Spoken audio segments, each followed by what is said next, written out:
أعوذ بالله من الشيطان الرجيم.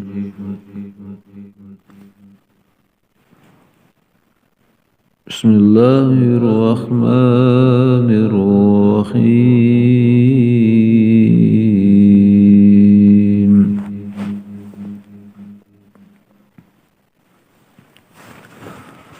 قد أفلح المؤمنون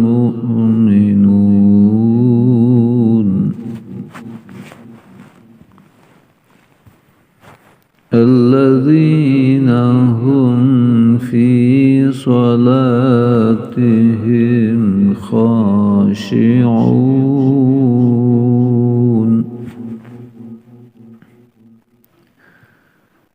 والذين هم عن اللغو معرضون والذين هم للزكاة فاعلون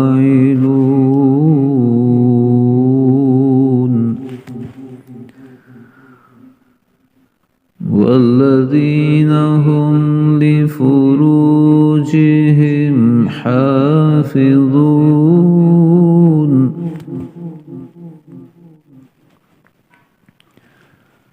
إلا على أزواجهم أو ما ملكت أيمانهم فإنهم غير ملومين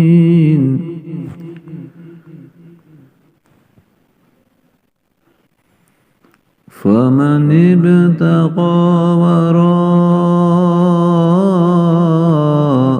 ذلك فأولئك هم الوارثون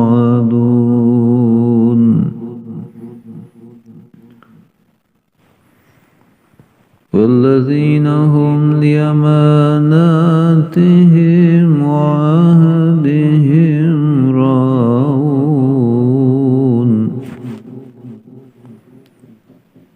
والذين هم على صلواتهم يحافظون